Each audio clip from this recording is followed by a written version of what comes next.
Daddy, help us. They found us. 2847 Industrial Way. Hurry.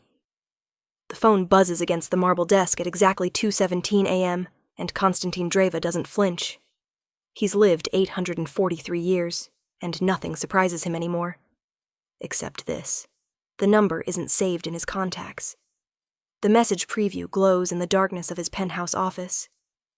Below the text, a location pin pulses like a desperate heartbeat.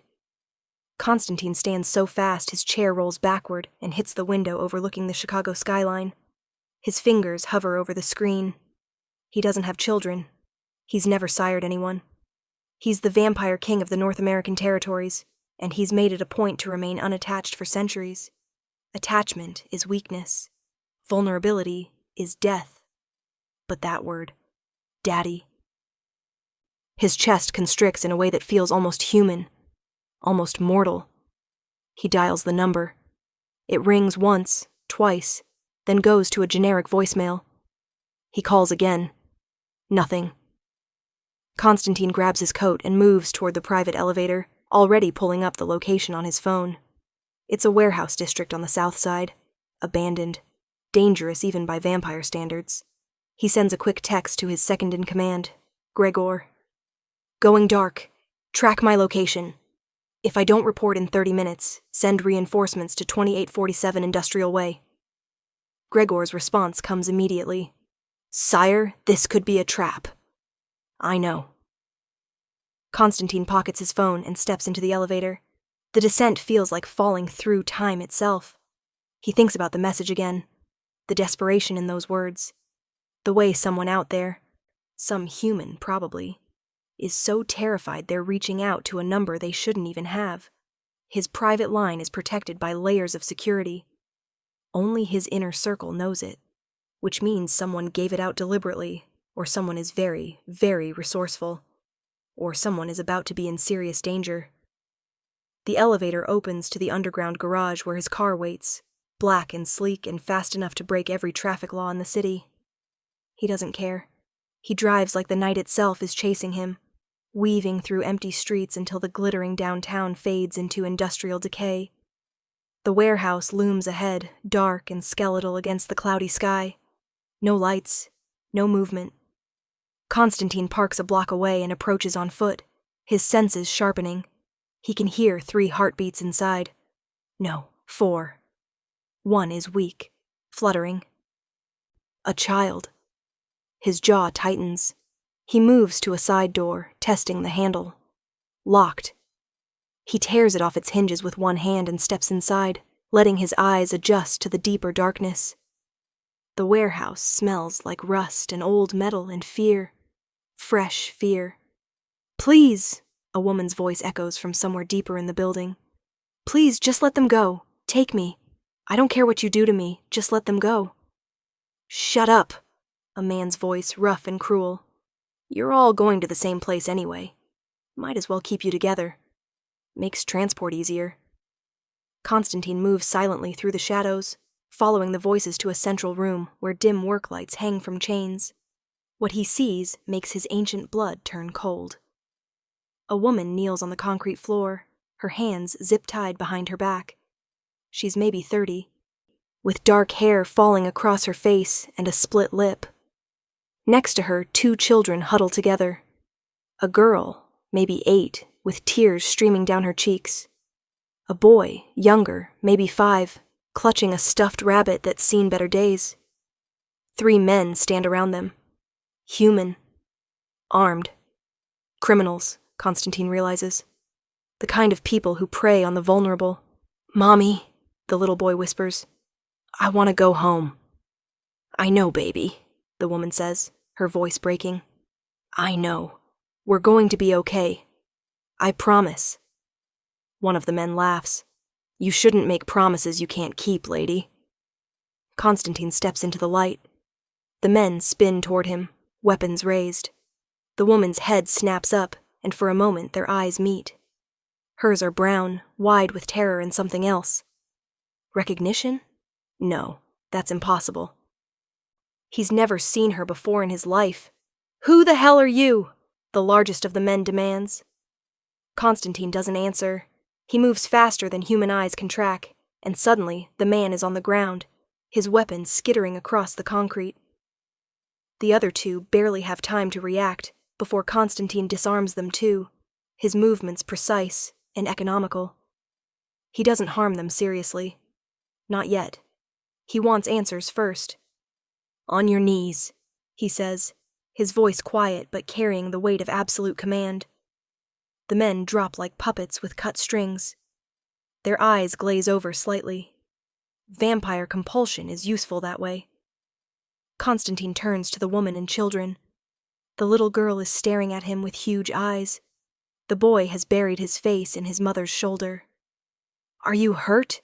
Constantine asks, kneeling in front of them. The woman shakes her head. "No, I mean, yes, but not badly. The kids are okay. They didn't touch the kids." "Good."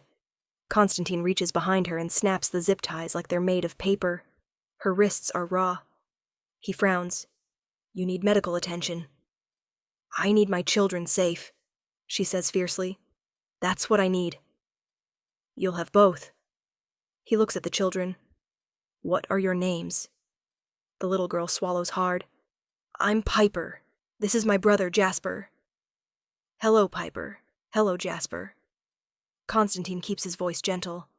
"My name is Constantine. I'm going to get you out of here." "Are you the king?" Piper asks suddenly. Constantine freezes. "What?" "Mommy said to send the message to the king," Piper continues. "She said you would come if we needed help. She said you always keep your promises." Constantine looks at the woman again.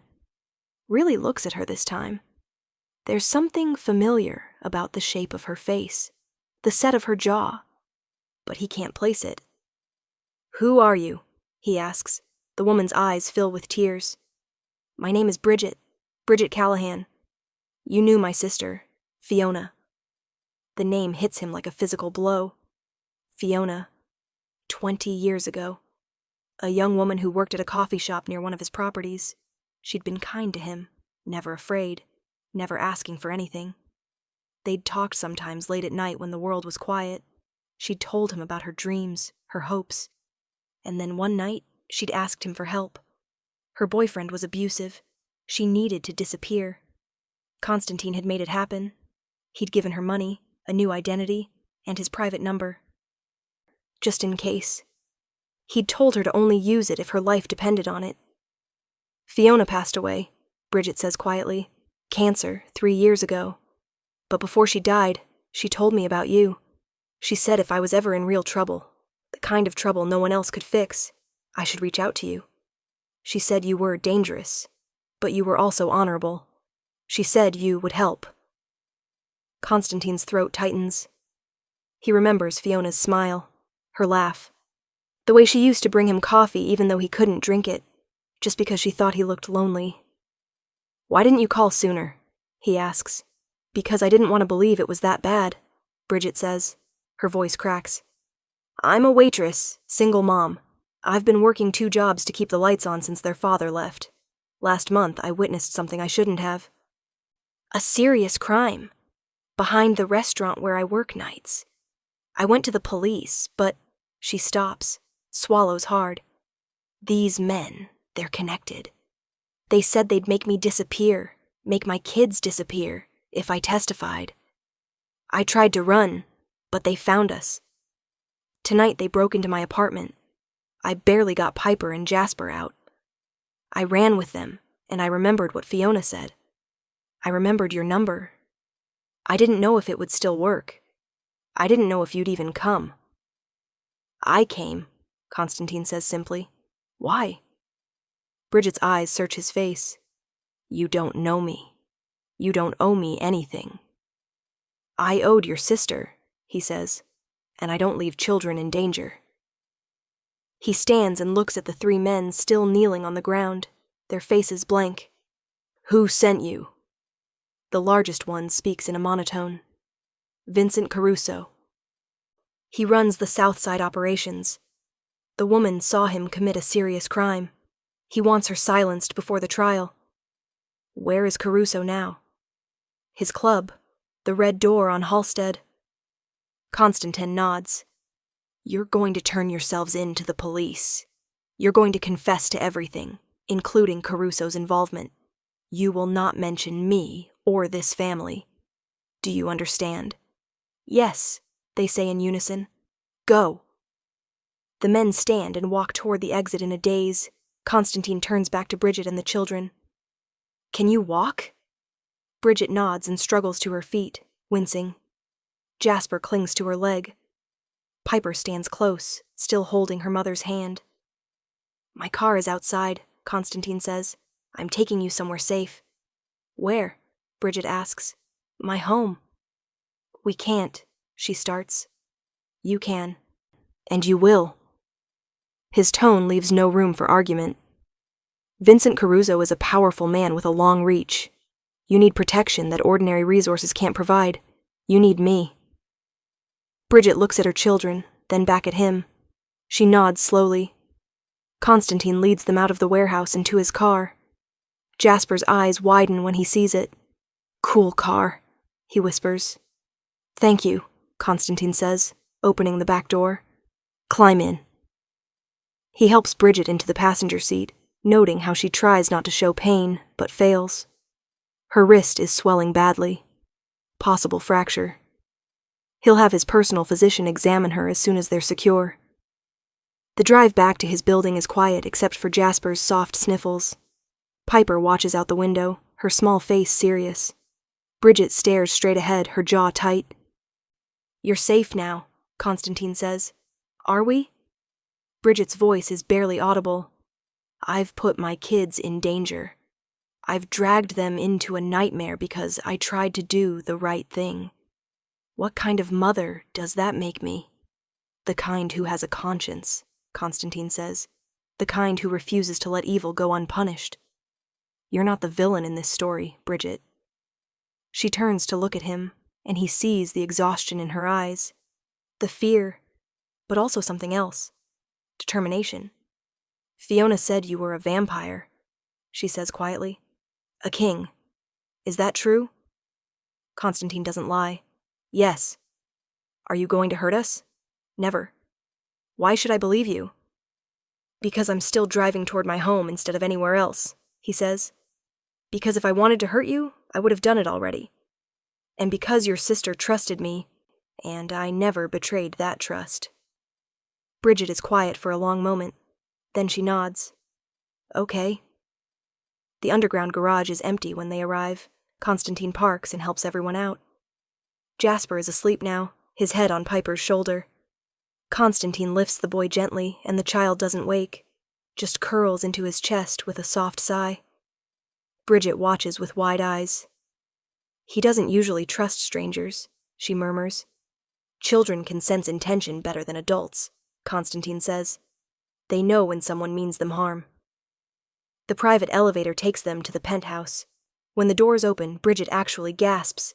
The space is massive, all floor-to-ceiling windows and modern furniture and art that probably costs more than she's made in her entire life. This way, Constantine says, carrying Jasper down a hallway to a guest wing. There are 3 bedrooms here, all fully furnished. He lays the boy on one of the beds and steps back. Piper climbs up next to her brother, still holding his hand. Bridget sits on the edge of the bed, smoothing Jasper's hair back from his forehead. There are clothes in the closets, Constantine says. Probably too large, but they'll do for tonight. I'll have proper clothing brought in the morning. The bathrooms are stocked. Help yourselves to anything you need.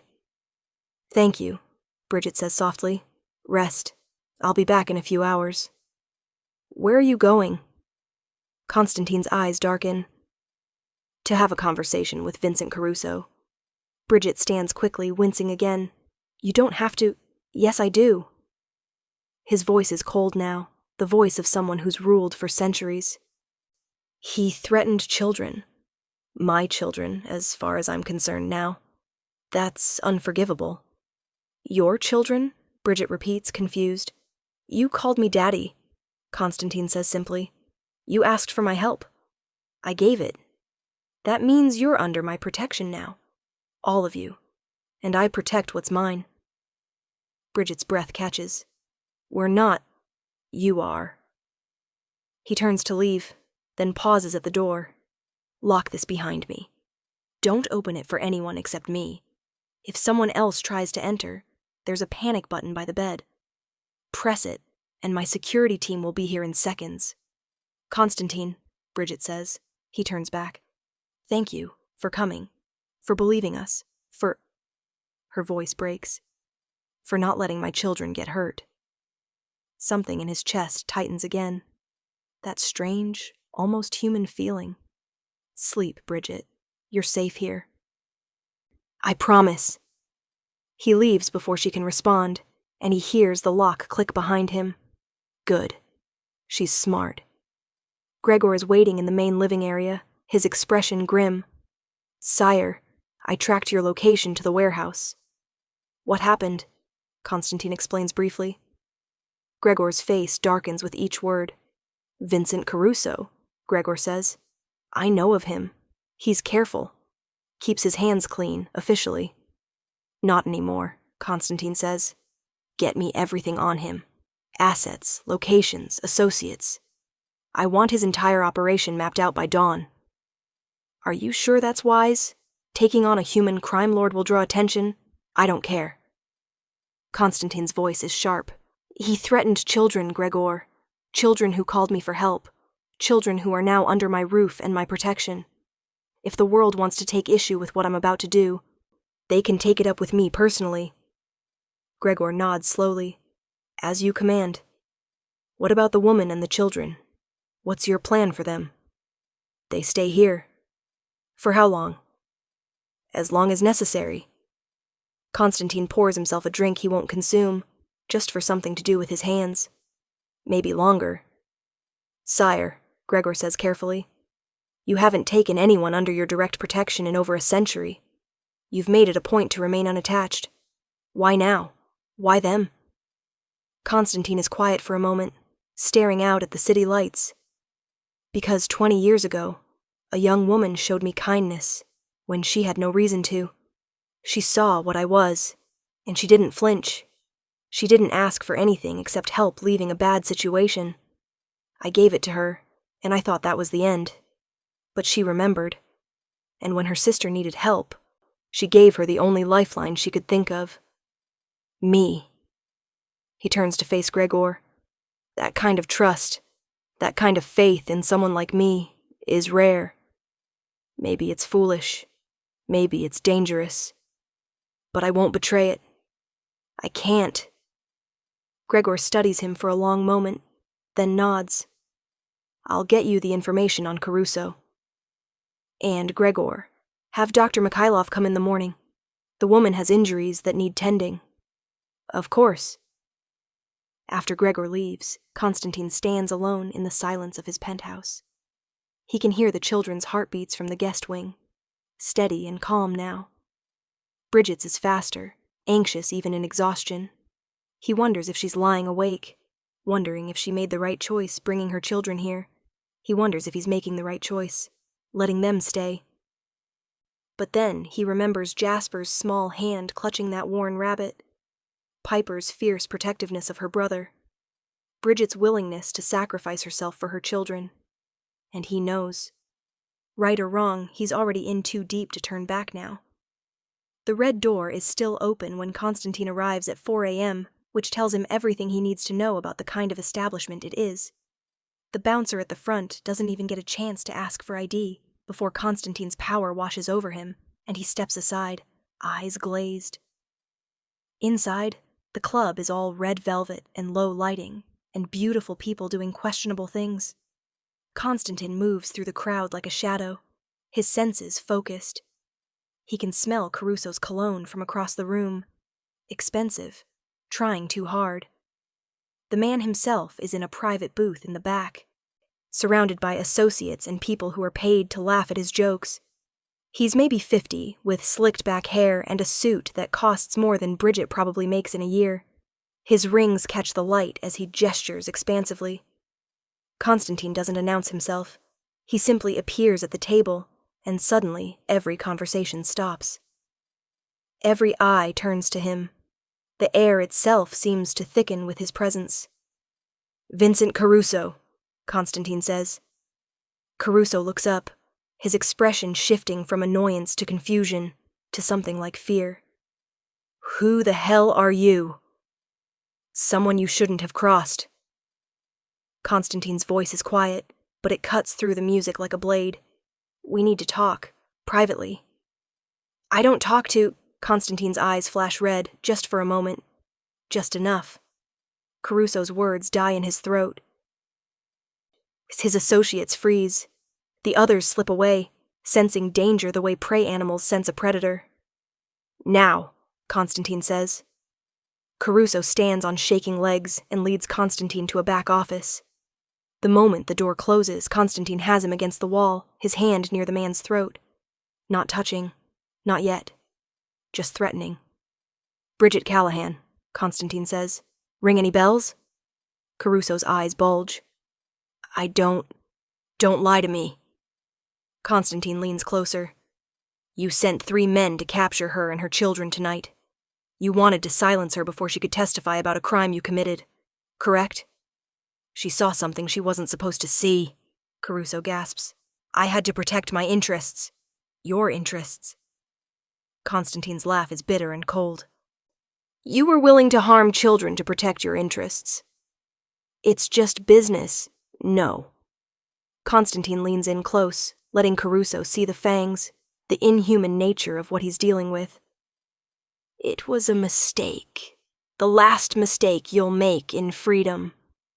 Wait, Caruso pleads. Wait, please. I can pay you. Whatever she offered, I'll triple it. Quadruple it. Name your price. There's no price for what you've done, Constantine says softly. You're going to turn yourself in to the police. You're going to confess to every crime you've ever committed. You're going to dismantle your entire operation and make sure everyone you've ever worked with goes down with you, and you're going to do it willingly, grateful that I'm letting you keep your life. You can't make me... Constantine's eyes blaze red, and his power crashes into Caruso's mind like a tidal wave. The man goes rigid, then slack. When he speaks, his voice is distant, dreamy. I'll do exactly as you say. Good, Constantine releases him. And if you ever come near Bridget Callahan or her children again, if you so much as think about them, I will know. And I will come back. And next time I won't be merciful. Do you understand? I understand. Then go. Start with the precinct on 5th. Ask for Detective Morrison. Tell him everything. Caruso walks out of the office like a man in a trance. Constantine watches him go, feeling no satisfaction. Just cold certainty. The threat is neutralized. His people are safe. His people. When did he start thinking of them that way? Dawn is breaking when Constantine returns to the penthouse. He finds Bridget awake, sitting on the couch in the living area, wearing one of his shirts that hangs nearly to her knees. She's staring out at the sunrise, her face pale and drawn.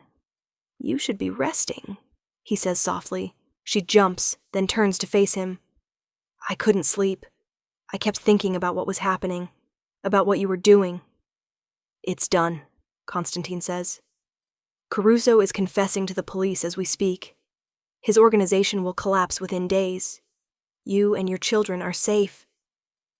Bridget's eyes fill with tears. Just like that? Just like that. She stands, walks toward him, then stops a few feet away. I don't understand you. You don't know me. You barely knew my sister. Why would you do all this? Constantine is quiet for a long moment. Because I've lived a long time, Bridget. Centuries. And in all that time, I've met very few people who are truly good, truly willing to sacrifice themselves for others. Your sister was one of them. And I think you are too. The world doesn't have enough people like you. It's worth protecting the ones it has. I'm not special, Bridget says. I'm just a mom trying to keep her kids alive. That makes you very special indeed. She wipes at her eyes, then winces as she uses her injured wrist. Constantine steps closer, gently taking her hand and examining it. The swelling has gone down slightly, but it's still bad. I've arranged for a doctor to come this morning, he says. He's discreet and very good. You don't have to. Stop saying that. His voice is gentle but firm. Stop acting like you're a burden. You're not. You're under my protection now, and that means I take care of you. All of you. It's not negotiable. Bridget looks up at him, and for the first time since he found her in that warehouse, she smiles. It's small and tentative, but it's there. Fiona was right about you, she says. You are honorable, in your own terrifying way. Terrifying? You're a vampire king who just dismantled a crime lord's entire empire in one night because he threatened people you barely know. Yes, that's terrifying. But it's also, she pauses, it's also the most protected I've felt in years. Something warm unfurls in Constantine's chest. Something he hasn't felt in so long, he barely recognizes it. Good, he says quietly. You should feel protected. You are. What happens now? Bridget asks. After Caruso is dealt with, after the trial, what happens to us? Constantine hadn't let himself think that far ahead. But standing here in the early morning light, with this brave, exhausted woman looking at him with hope in her eyes, he knows the answer. Whatever you want, he says. If you want to go back to your life, I'll make sure it's safe for you to do so. I'll set you up somewhere new if you prefer. Give you resources to start over. But, he stops. But? Bridget prompts. But if you want to stay here, you can. You and the children, for as long as you need. Or want. Why would you offer that? Because those children called me Daddy, Constantine says, and his voice is rough with emotion he hasn't allowed himself to feel in centuries. Because they trusted me to save them. Because when I carried your son to bed last night, he curled into me like I was someone safe, someone who mattered. And he stops, swallows hard. I haven't mattered to anyone in a very long time. Bridget's eyes soften. She reaches up with her good hand and touches his cheek. The gesture is so gentle, so human, that Constantine almost flinches. You matter, she says. To us. To me. You saved our lives. You didn't have to, but you did. That matters more than you know. They stand there in the growing light, and Constantine feels something shift inside him. A door he thought was sealed forever opens just a crack. It's dangerous. It's foolish. It goes against every rule he set for himself over the centuries.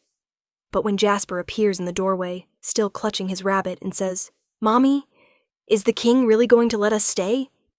Constantine knows he's already lost this battle. Yes, he hears himself say. The king is going to let you stay. Jasper's face breaks into a huge smile, and he runs over, wrapping his small arms around Constantine's legs. Thank you, Daddy. The word hits Constantine like a physical blow. He looks down at this small child who's chosen to trust him, and he feels something crack open in his chest. Something he thought was gone forever. Bridget is crying now, but she's smiling too. Jasper, honey, you can't just... It's all right, Constantine says. He kneels down so he's at Jasper's level. You can call me whatever you like. But you should know that once you call me that, I take it seriously. It means I'm responsible for you. It means I protect you. Always. Can you live with that? Jasper nods solemnly. Will you teach me to be strong like you?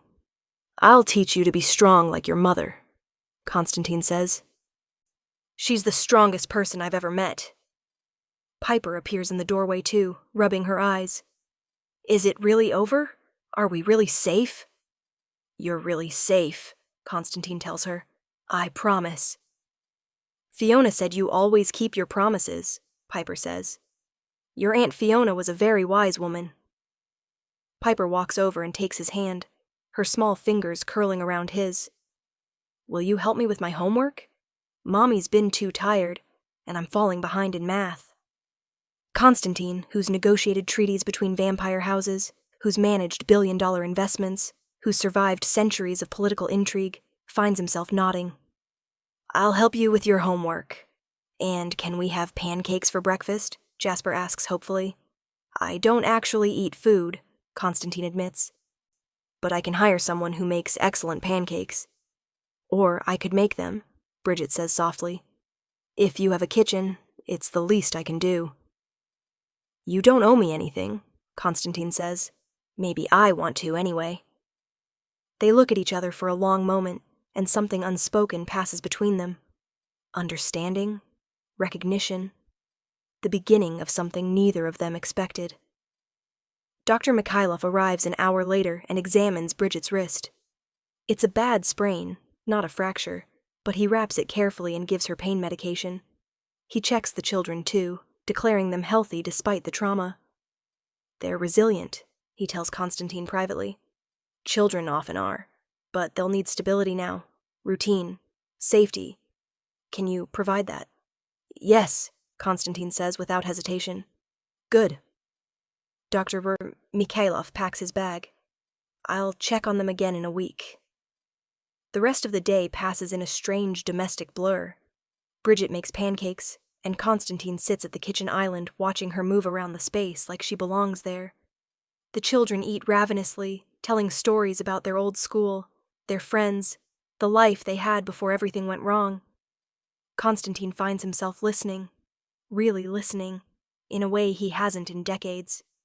He learns that Piper wants to be a veterinarian, that Jasper is afraid of thunderstorms but won't admit it, that Bridget used to paint before she had to take on extra shifts and gave up her dreams to keep her family afloat. What did you paint? He asks. Landscapes mostly, Bridget says, a wistful look crossing her face. Places I wanted to visit but never could. The ocean. Mountains. Forests. There's an art studio on the 40th floor of this building, Constantine says.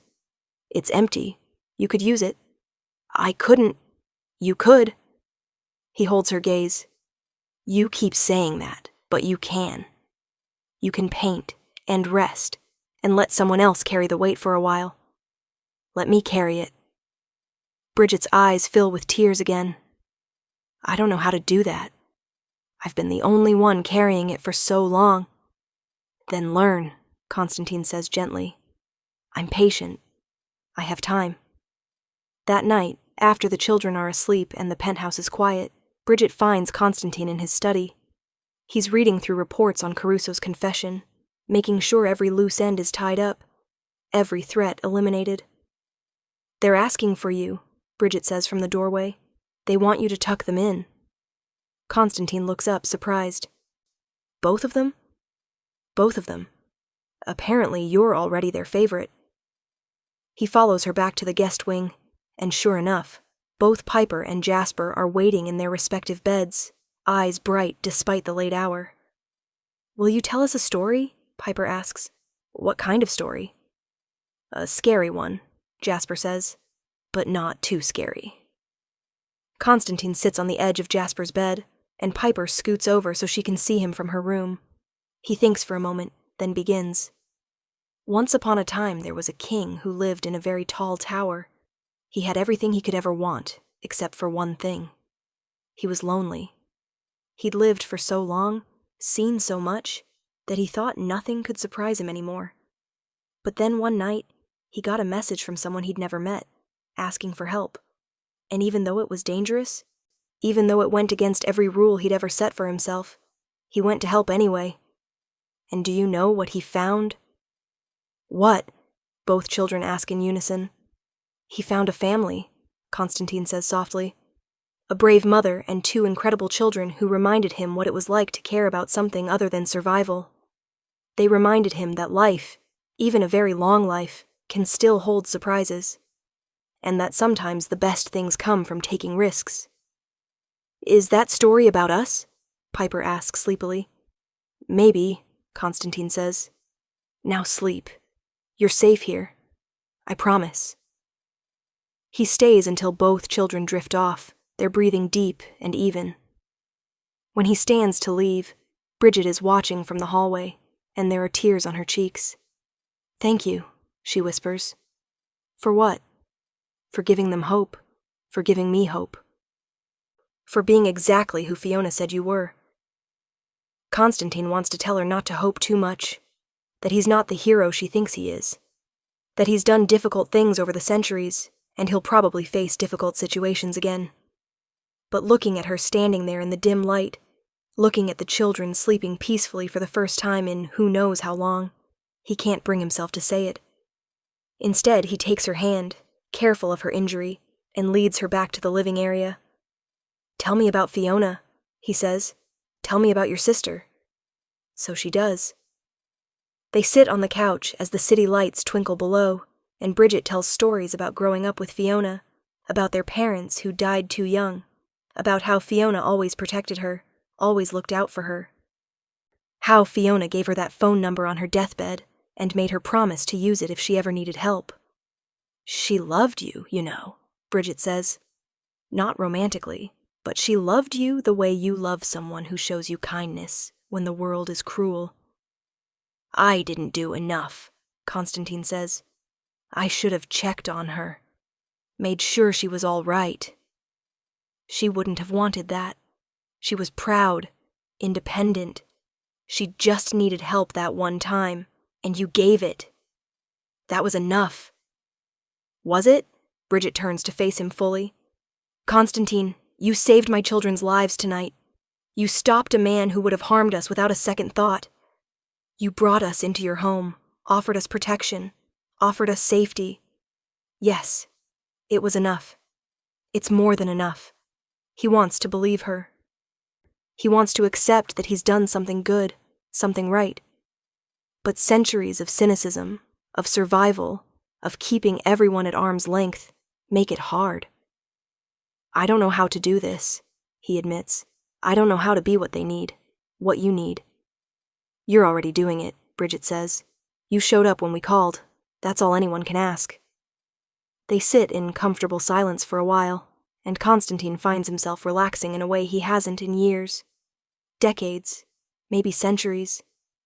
There's something about this woman, this brave, stubborn, beautiful woman, that makes him want to be better than he is. "Stay," he says suddenly. "Not just for a few days or weeks. Stay here. Let me help you build a real life. Let me give your children the stability they deserve. Let me—" He stops, unsure how to finish. "Let you what?" Bridget prompts gently.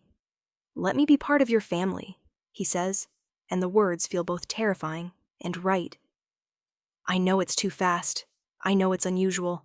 But I haven't felt this alive in centuries, and I don't want it to end."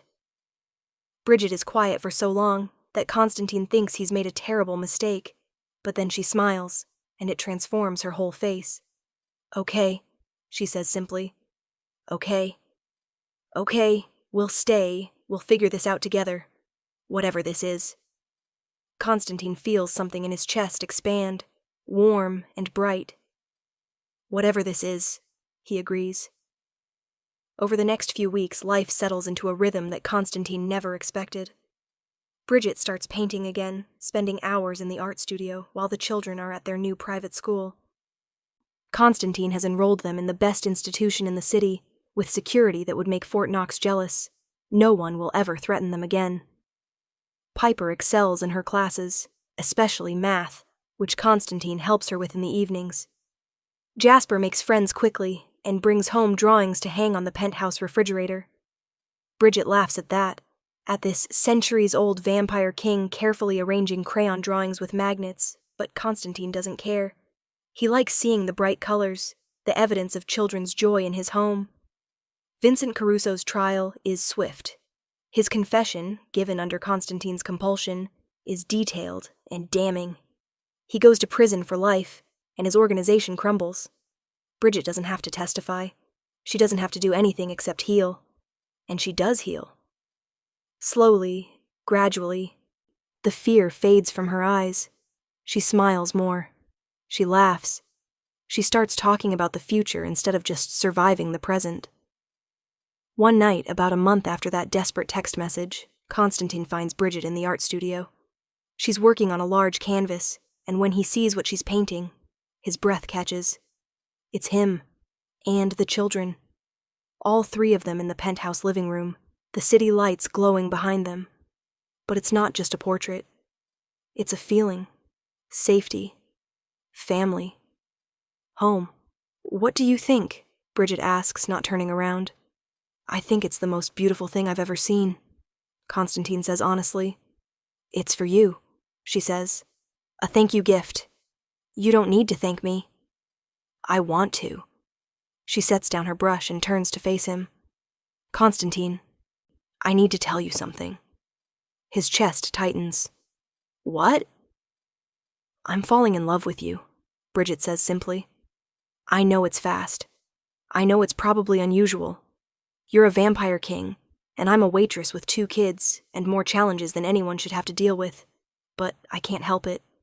You've shown us more kindness, more protection, more care than anyone ever has. You've given my children a life I could never have provided. You've given me hope. And She stops, takes a breath. I love you. I needed you to know. Constantine crosses the room in 3 long strides and cups her face in his hands. I've lived for over 800 years, he says, and in all that time, I've never felt what I feel when I look at you, when I hear your children call me Daddy, when I come home and find you all here, alive and safe and happy. You're not a burden, Bridget. You're a gift. One I don't deserve but will cherish anyway. Is that your way of saying you love me too? She asks, a smile playing at her lips. Yes, he says. I love you too. All of you. And then he kisses her, soft and gentle and full of promise. She melts into him, her hands coming up to rest on his chest, and for the first time in centuries, Constantine feels complete. When they finally break apart, Bridget laughs. What are people going to say? The vampire king of North America settling down with a single mom and her 2 kids? Let them say whatever they want, Constantine says. You're mine now, my family, my responsibility, my joy. And I don't care what anyone thinks about it. Mommy, Daddy? They turn to find Piper and Jasper standing in the doorway, both wearing matching grins. Are you guys going to get married? Piper asks. Because that would be cool, Jasper adds.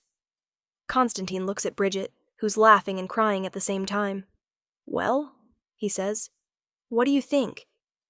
I think, Bridget says, that I would very much like to marry you. If you're asking. I'm asking. Then yes. My answer is yes. The children cheer and run over, and suddenly Constantine finds himself in the middle of a group hug, surrounded by the people who somehow, impossibly, became his whole world in the span of a few weeks. 6 months later, the wedding is small and private, held in the penthouse, with only Constantine's most trusted associates and Bridget's closest friends in attendance. Piper is the maid of honor, and Jasper is the ring bearer. The ceremony is simple, but meaningful. And, when Constantine slides the ring onto Bridget's finger, he makes a vow that goes deeper than words. I will protect you, he says. I will cherish you. I will give you and your children everything I have and everything I am.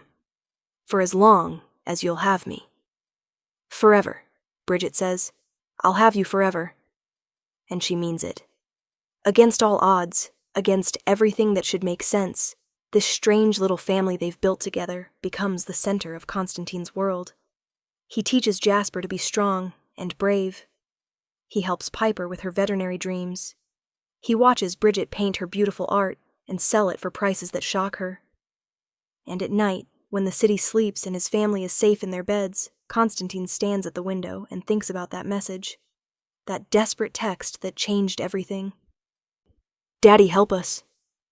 2 words that brought him to his knees. 2 words that gave him back his humanity, his purpose, his heart. He pulls out his phone and looks at that original message, still saved. He'll never delete it. It's proof that sometimes the best things in life come from taking risks, from showing up when someone needs you, from being brave enough to let people in, from being, despite everything, despite centuries of loneliness and loss, someone's daddy, someone's hero, someone's home. And for the first time in 843 years, Constantine Dreva, vampire king of North America, is exactly where he's supposed to be, with his family, his strange, beautiful, perfect family. And he's never been happier. 3 years pass in a blur of happiness that Constantine never thought possible. Piper is 13 now, excelling in her advanced science classes and volunteering at the local animal shelter every weekend. Jasper is 8, confident and bright, with a laugh that fills the penthouse with warmth. Bridget's art hangs in galleries across the city, and she's built a name for herself that has nothing to do with being married to a vampire king and everything to do with her talent. They're a family in every sense of the word. Real, solid, unshakable. Until the night a new challenge arises. Constantine is in a council meeting when his phone rings. Not his regular phone, his private emergency line, the one that only Bridget, Gregor, and a handful of his most trusted people have access to. The one that should never ring unless something is seriously wrong. He answers immediately. What is it? Sire. It's Gregor. And his voice is tight with barely controlled concern. There's been an incident at Piper's school. Someone tried to approach her inappropriately. The world stops. Every sound in the room fades to white noise. Constantine is on his feet before he realizes he's moved. What happened? His voice is deadly calm, the kind of calm that precedes action. She's safe. The security team intercepted, but the person escaped. It was coordinated, professional. They knew exactly when and where to strike. Constantine, they were vampire. I could sense it on the scene. Ice floods Constantine's veins. Not human criminals. Not random threats. Vampires. Someone from his world targeted his daughter. Where is she now? On her way home with a full security detail. Jasper and Bridget are already secured in the penthouse. I've activated lockdown protocols. I'm coming. Constantine disconnects and turns to the assembled council members, all of whom are staring at him with various expressions of concern and calculation. This meeting is over. Constantine, one of them says, an ancient vampire named Helena who's ruled the West Coast for 5 centuries. What's happened? Someone targeted my daughter. The room erupts in murmurs. Helena's eyes narrow. Your human daughter? My daughter, Constantine says flatly. If anyone here knows anything about this, speak now. Because when I find who's responsible, there will be no mercy. No negotiation. No second chances. Silence. Then Helena stands. You have our support. Family is sacred regardless of bloodline. We'll help you hunt down whoever did this. Constantine nods curtly and leaves. Moving so fast, he's a blur. The drive home feels like it takes hours instead of minutes. His mind races with possibilities, with threats, with every enemy he's ever made over 8 centuries. The list is long. When he arrives at the penthouse, Gregor is waiting by the elevator with 6 additional guards. She's shaken but unharmed. Bridget is with both children in the secure room. Constantine doesn't wait for more information. He moves through the penthouse to the reinforced safe room he had installed after the wedding. The door recognizes his biometrics and opens with a soft hiss. Bridget is sitting on the couch with both children pressed against her sides. Her face is pale, her eyes red from crying, but when she sees Constantine, relief washes over her features. Daddy! Jasper launches himself across the room, and Constantine catches him, holding him tight. You're safe, Constantine murmurs. You're all safe. But Piper doesn't move. She's staring at the floor, her shoulders hunched, and Constantine's heart aches at the sight. He sets Jasper down gently and moves to kneel in front of his daughter. Piper, look at me. She raises her eyes slowly, and he sees the fear there. The shock, but also something else. Guilt. This is my fault, she whispers. No. Constantine's voice is firm. Whatever happened, it is not your fault. But it is. Tears spill down her cheeks. I was talking to this girl at school. Her name was Faye. She was new, and she seemed nice, and she asked me questions about our family, about you. I thought she just wanted to be friends, but her voice breaks. She was setting me up. She was working with them. When they tried to approach me, she was there. She helped them. Constantine's jaw tightens. What did you tell her? Nothing important. Just that you were in business, that we lived downtown, that I had a little brother. Normal stuff. I didn't think... Piper's voice cracks completely. I'm so sorry. I should have been more careful. I should have known something was wrong. Bridget pulls Piper closer. Baby, you did nothing wrong. You were just being a normal kid, making a friend. This isn't on you. But Constantine can see the weight of it crushing his daughter. This child who's so smart, so careful, now blaming herself for being human, for being trusting, for being 13. Piper, he says gently, you are my daughter. That means some people will always see you as a way to get to me. That's not fair, and it's not right, but it's the truth.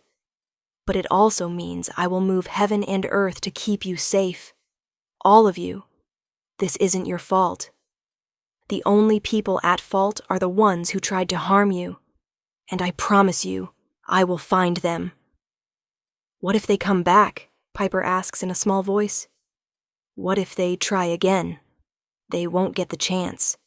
Constantine stands and looks at Gregor, who's appeared in the doorway. Tell me everything. They move to the adjacent room, leaving Bridget with the children. Gregor pulls up security footage on a tablet. The girl, Faye, enrolled 3 weeks ago. Impeccable fake documentation, which should have been our first red flag. Today, during Piper's after-school science club, 3 vampires breached the perimeter. They moved fast, coordinated. Faye tried to separate Piper from the group, but our security team was already suspicious of her. They intervened before anything could happen. Where are they now? We captured Faye. She's being held in the sub-basement. The other 3 escaped, but we wounded 1. We're tracking traces. And Faye, has she talked? Not yet, but she will. Constantine's eyes darken. Take me to her. The girl in the interrogation room looks younger than Piper, maybe 12, with blonde hair and wide blue eyes that are currently filled with defiance. But when Constantine enters, that defiance flickers. She's young for a vampire, probably only turned within the last decade. Who sent you? Constantine asks without preamble. Faye lifts her chin. I'm not telling you anything. Then you're not very smart. Constantine sits across from her, his posture relaxed, but his eyes cold. You targeted my daughter, my human daughter. Do you have any idea what that means? It means you're weak, Faye spits. The great Constantine Dreva, brought low by mortal attachments. You're pathetic. I'm pathetic? Constantine laughs, but there's no humor in it. I'm not the one who got caught. Faye's jaw tightens. Here's what's going to happen, Constantine continues, his voice conversational. You're going to tell me who hired you and why, and then I'm going to decide what happens next. If you cooperate, there's a chance, however small, that I'll show some leniency.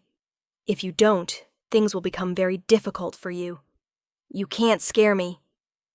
I'm not trying to scare you. I'm explaining reality. Constantine leans forward. You made this personal when you targeted my family. Now I'm going to make it personal for whoever sent you, starting with you. For the first time, fear flashes across Faye's face. I was just doing what I was told. I needed the money. Who sent you? Faye's resistance crumbles. Nikolai Volkov. He's building a coalition. He says you've gone soft, that you care more about your human family than vampire interests. He wants to challenge your rule, but he needed leverage first.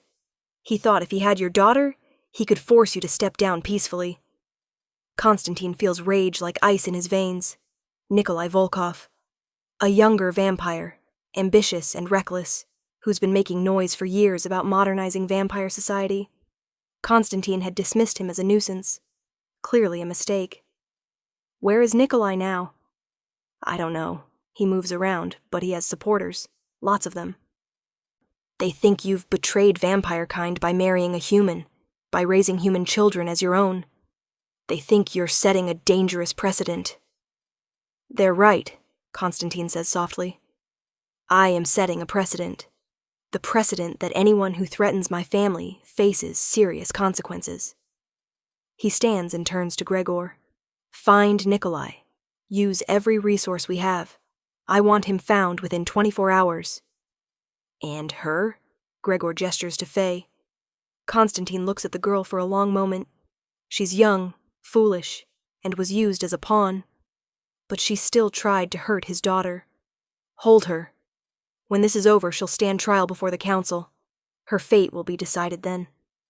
He returns to his family to find them exactly where he left them, huddled together in the safe room.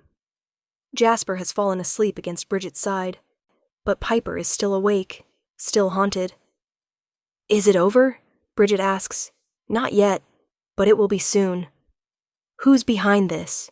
Constantine tells them about Nikolai, about the coalition, about vampires who think his marriage to Bridget is a weakness, a betrayal of vampire tradition.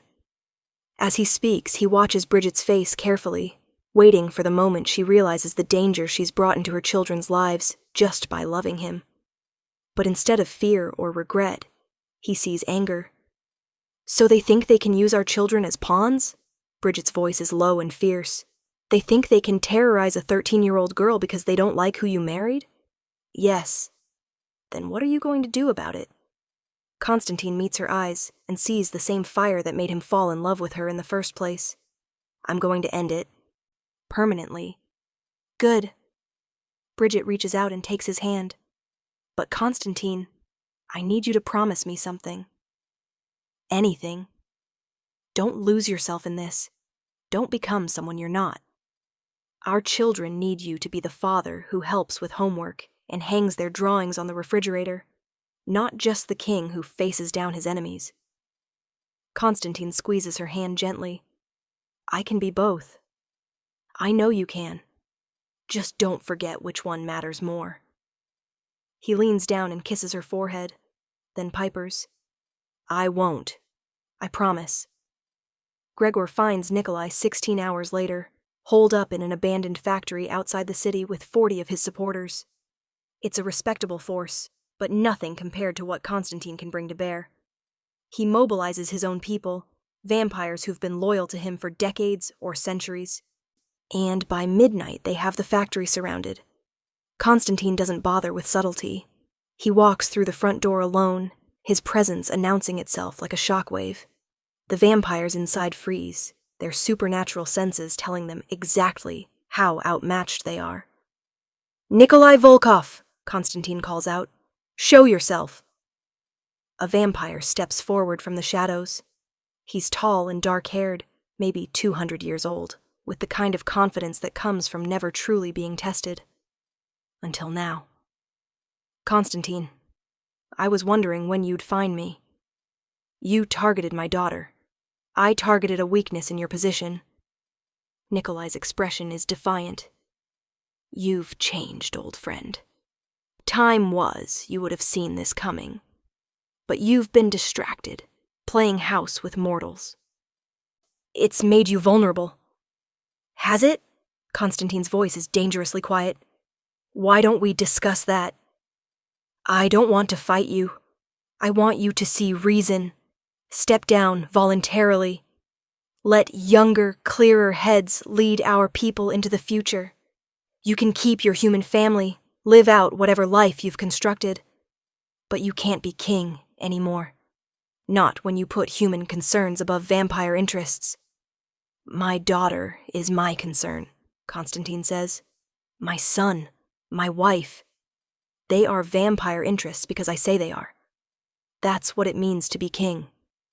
Not anymore. Nikolai gestures, and his supporters move forward, forming a circle. We've taken a vote. The council will support us. It's over, Constantine. Accept it gracefully, or we'll make this difficult. Constantine looks around at the 40 vampires surrounding him. Young, strong, hungry for power. Under normal circumstances, they'd be formidable. But these aren't normal circumstances. These people threatened his family. You made it difficult the moment you sent someone to target my child, Constantine says. Now you're going to learn why I've been king for 300 years. The confrontation is swift and decisive. Constantine is 800 years old, and every century of experience, every battle, every war, Every moment of survival shows. He doesn't seriously harm them all, though he could. He makes his point clear. He demonstrates exactly why challenging him was always going to be a mistake. Nikolai tries to escape. Konstantin catches him before he makes it 10 feet. "Wait!" Nikolai gasps, Konstantin holding him immobile. "Wait, please. I was wrong. I'll swear loyalty. I'll tell everyone you're still strong. Just let me go." "You threatened my daughter," Konstantin says again. "There is no coming back from that." "She's just a human. She's my daughter." Konstantin's eyes blaze red. "And you will never threaten anyone I love again." Konstantin renders Nikolai unconscious and turns to the remaining vampires, most of whom are on their knees, defeated. "Anyone else want to question my commitment to protecting what's mine?" Silence. "Good. Spread the word. My family is off limits. All of them. Human or vampire, it doesn't matter. They are under my protection, and anyone who forgets that will face the same consequences as Nikolai. Are we clear?" A chorus of "Yes, sire," echoes through the factory. Konstantin walks out into the night, his expression grim but determined. Gregor is waiting by the car. "It's done," Konstantin says. "The council wants a statement. Tell them they'll get one at the next gathering. Tell them I eliminated a threat to my rule and my family. Tell them anyone who has a problem with how I handled it can take it up with me personally." Gregor nods. "And Faye? Release her with a warning. Exile her from North American territories. She's young and was manipulated, but she needs to understand there are consequences. As you command." The drive home is quiet. Konstantin watches the city pass by, thinking about Bridget's words. Don't become someone you're not. He's been decisive tonight. He's been strong and merciless in protecting his family, but he doesn't regret it. Some things are worth fighting for with everything you have.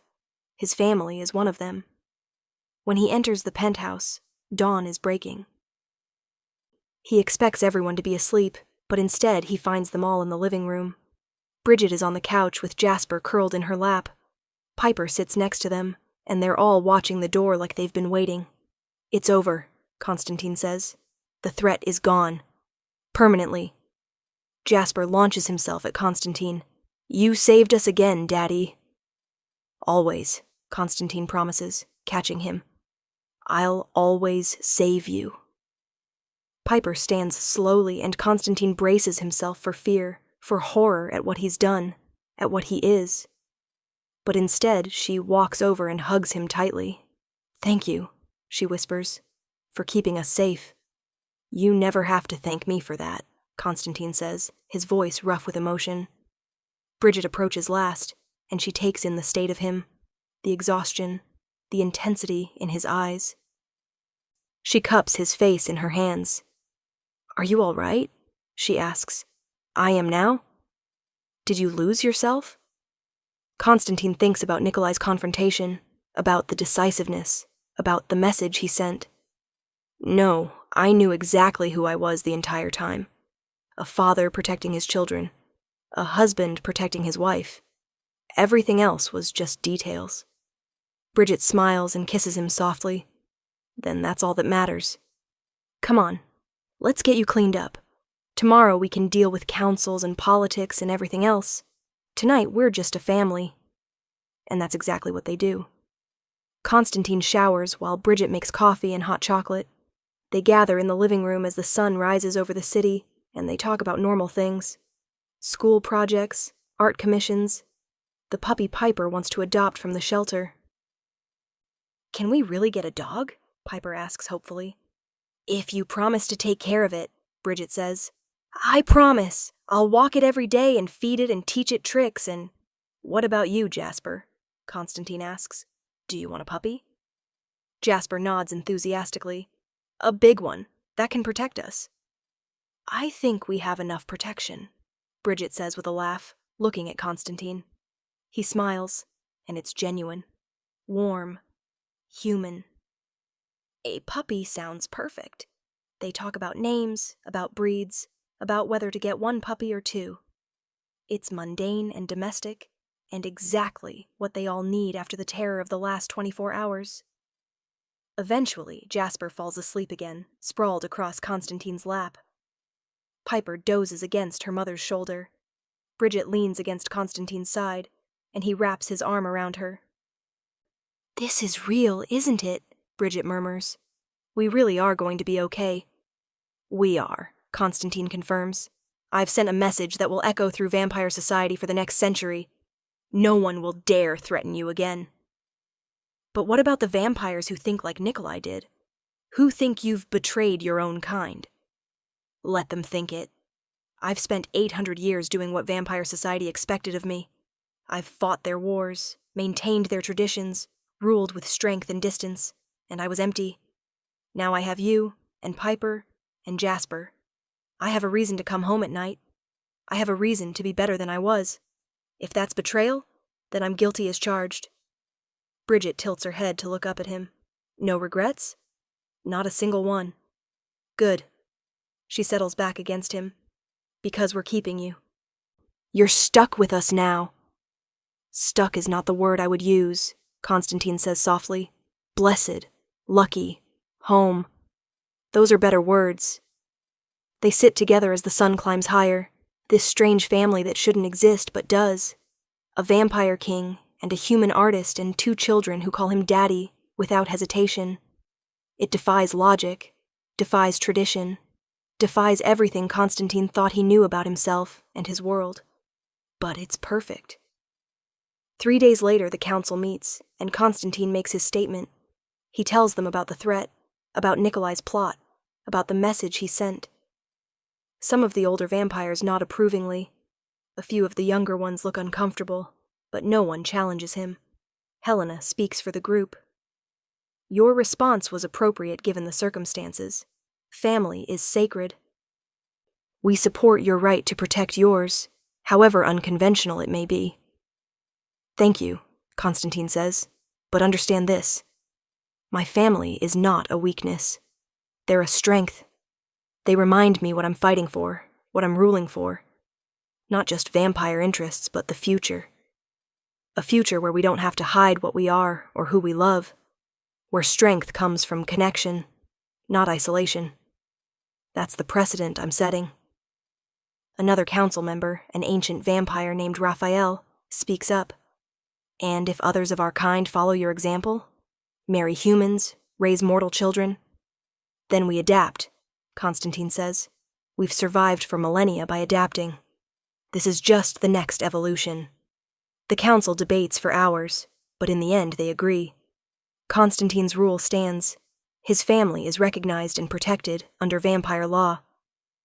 It's unprecedented, revolutionary even, but it's done. When Constantine finally returns home that night, Bridget is waiting with Piper and Jasper. They've made a welcome home banner that's slightly crooked and covered in glitter. There's a cake on the counter with "World's Best Dad" written in icing. "Surprise!" Jasper shouts. Constantine feels his throat tighten. "What's all this?" "We wanted to celebrate," Piper explains. "You protected us, and you changed vampire law, and you did it all because you love us. That deserves cake. And presents," Jasper adds, holding up a wrapped box. "You didn't have to do this," Constantine says. "We know," Bridget says, smiling. "We wanted to." Constantine opens the present to find a framed photograph. It's from their wedding day. Him, Bridget, Piper, and Jasper, all smiling at the camera. Below it, in Piper's careful handwriting, are words that make his ancient heart skip a beat. Family isn't just blood, it's love. It's protection. It's showing up when someone calls for help at 2 a.m. It's being brave enough to fight for each other. Thank you for being our family. We love you. Forever. Constantine stares at the words, at the photo, at the faces of the people who somehow became his entire world. He thinks about that text message 3 years ago, the one that changed everything. The desperate plea from a stranger that led him to this moment. "I love you too," he says, his voice thick with emotion. "All of you. Forever." And as they gather around the table to eat cake and tell stories and laugh until Jasper gets the hiccups, Constantine realizes something profound. He's spent 800 years being the Vampire King, ruling with power and authority and absolute control. But this, right here, is the greatest victory of his long life. Being someone's daddy, being someone's husband, being someone's home. Being loved not for what he can do or how powerful he is, but simply for showing up when someone needed him. And he wouldn't trade it for anything in the world.